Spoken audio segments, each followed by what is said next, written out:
Estimados alunos amantes do conhecimento, muito bem-vindo para o quarto capítulo da nossa série A Teoria da Evolução. Como eu já havia vos adiantado, neste capítulo nós vamos ver algumas objeções contrárias à teoria da evolução e especificamente no aspecto da evolução cósmica. Mas antes de nós entrarmos propriamente dito nos argumentos, deixe-me fazer algumas considerações. E a primeira consideração é que, evidentemente, eu não iria fazer um vídeo cansativo e exaustivo com uma lista enorme de argumentos e contra-argumentos. Evidentemente, separei alguns dos principais argumentos e aqueles que tiverem interesse em aprofundar nesse aspecto, tem aí o universo da internet para pesquisar artigos, pesquisar entrevistas, debates ou até mesmo adquirir um bom livro sobre o assunto, dos quais alguns eu vou listar na exposição. Ainda nas considerações, eu quero lhe dizer que hoje a ciência ela é totalmente materialista e excludente da ideia de Deus, de um Criador. Mas nem sempre ela foi assim. Muito pelo contrário, se nós fizermos uma busca no Google aí de cientistas que acreditavam e que acreditam em Deus, a lista vai ser muito enorme, muito mais daqueles que não acreditam. Então, apesar de hoje a ciência ser materialista, nem sempre foi assim. E, aliás, atualmente nós temos grandes cientistas, grandes pesquisadores, grandes mentes, que também admitem e defendem a ideia de um Criador para o universo. Depois dessas considerações, vamos então a alguns argumentos. Um dos argumentos bastante fortes colocado pelos criacionistas é exatamente este: a sintonia perfeita do universo. Esse é um dos argumentos colocados por esse filósofo denominado Antony Flew. Esse aqui seguramente foi um dos filósofos mais influentes nos últimos 100 anos, principalmente, sobretudo, no que diz respeito ao ateísmo. Ele, por mais de 6 décadas, militou, defendeu, escreveu, debateu a favor do ateísmo, mas nos últimos anos de sua vida, mais ou menos nos últimos 20 anos de vida dele, ele mudou a sua cosmovisão, a sua maneira de enxergar o mundo e passou a admitir a existência de um Criador. E no seu livro denominado Um Ateu Garante Deus Existe, ele traça lá vários argumentos que o levaram a mudar de posição. Entre os argumentos, ele coloca a sintonia perfeita do universo. Esse argumento coloca o seguinte, que o universo, com a sua sintonia perfeita, com a sua organização e harmonia perfeita, indica que tudo foi preparado para a existência e manutenção da vida. Ou seja, existem várias constantes antrópicas no universo que não seria possível o acaso trazer à existência. Este é o argumento. Constantes antrópicas é o seguinte, deixe-me dar alguns exemplos. Pega, por exemplo, aqui a quantidade de oxigênio na nossa atmosfera. A quantidade de oxigênio na nossa atmosfera seria uma quantidade perfeita, ideal para a manutenção da vida. Se a quantidade de oxigênio fosse 30% ou 10%, pelo menos o tipo de vida que nós conhecemos atualmente, a vida à base de carbono, não, o único tipo de vida que nós conhecemos até o momento, não seria possível se a quantidade de oxigênio fosse alterada para ou acima de 30%, ou abaixo ou até mesmo em 10%. Outra constante antrópica seria a organização dos corpos celestes, a posição entre a Terra, Sol, Lua e todos os demais planetas, satélites e corpos celestes existentes, seria uma posição exata, seria uma posição perfeita para que essa organização que nós temos hoje no universo se se mantesse. E se não tivesse toda essa sintonia perfeita do universo, simplesmente não teríamos esta atual organização e muito menos a vida surgido e se mantido.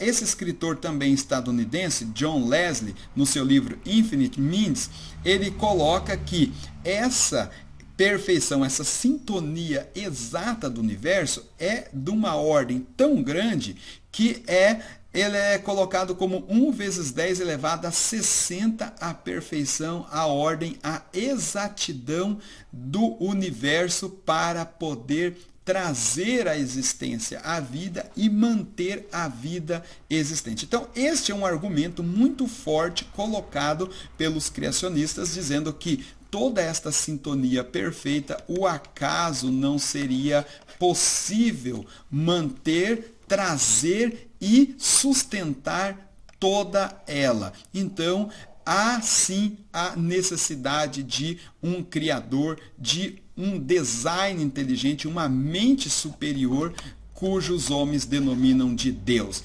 Este é o argumento dos criacionistas e é colocado o seguinte: como existe uma multiplicidade de universos, existe múltiplos universos, há sim a possibilidade de um desses universos ter esta sintonia perfeita e a vida surgir e se manter. Então, o nosso planeta seria exatamente um desses ou esse universo, desculpa, planeta não, universo, como existe uma multiplicidade de universo, a possibilidade de um deles ter esta sintonia perfeita existe, e essa possibilidade existiu e ocorreu exatamente no nosso universo, e por isso nós estamos aqui.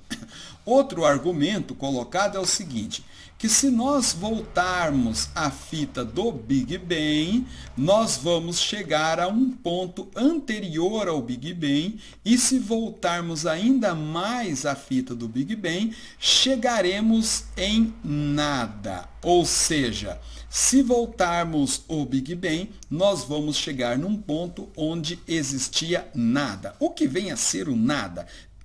Imagine o que a sua caneta está pensando agora. Nada. Imagine o que o seu carro está pensando agora. Nada. Nada é absolutamente nada. E aí a objeção colocada por eles é o seguinte: o nada, partindo do nada, gerou condições para que o universo evoluísse e chegasse a formar e manter a vida. E a outra, evidentemente que essa objeção é descartada.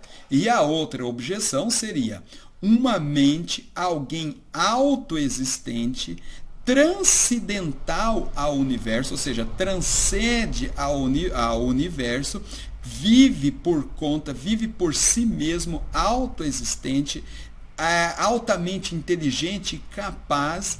A partir do nada, criou todas as coisas com toda a sua perfeição. Evidentemente, este alguém é o que os seres humanos denominam de Deus, de Criador. Bom, a ciência não trabalha com o que havia antes do Big Bang. Como eu já havia dito no início desta série, a teoria do Big Bang, ela trabalha simplesmente com a partir do momento do início da expansão do universo. Não trabalha com o que havia antes do início da expansão.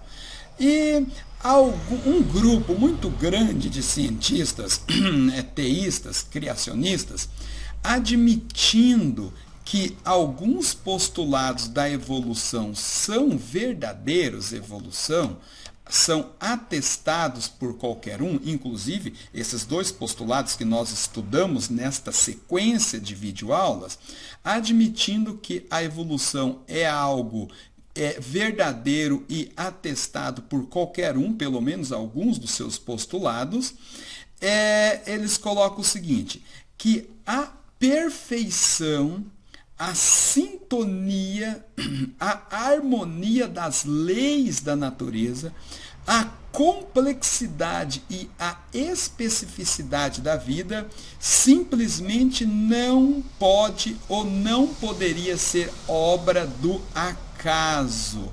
O acaso não poderia trazer uma perfeição, uma complexidade, uma especificidade da qual nós encontramos na natureza. Então, é conciliado a ideia da evolução com a ideia divina, com a ideia do Criador. Ou seja, segundo esse grupo muito grande de pesquisadores, admitem que a evolução é um processo inegável e que para chegar nessa complexidade, especificidade, harmonia e sintonia que nós encontramos no universo, só pode ter sido obra de uma mente espetacularmente inteligente, superior ao universo, que supervisionou, guiou todo este processo evolutivo. Ou seja, Deus sim criou todas as coisas, mas através do processo evolutivo. Muito bem, meu amigo, minha amiga, meu aluno, meu estimado aluno, amantes do conhecimento da química e do conhecimento em geral, está aí neste capítulo. Nós vamos trabalhar no próximo capítulo a evolução química, mas está aí dois caminhos. O caminho da ciência moderna, que atesta que o acaso foi suficiente para trazer à existência toda a complexidade, especificidade, sintonia e perfeição do universo, e está o caminho dos criacionistas, que colocam que isso tudo só pode ter sido obra de uma mente superior, uma mente super inteligente, autoexistente, e esta mente denominada de Deus. Eis aí dois caminhos, você decide qual irá seguir, ou então pelo menos aperfeiçoar o seu conhecimento sobre tal, para então tomar a sua decisão. No próximo capítulo vamos entender então alguns contra-argumentos à evolução química.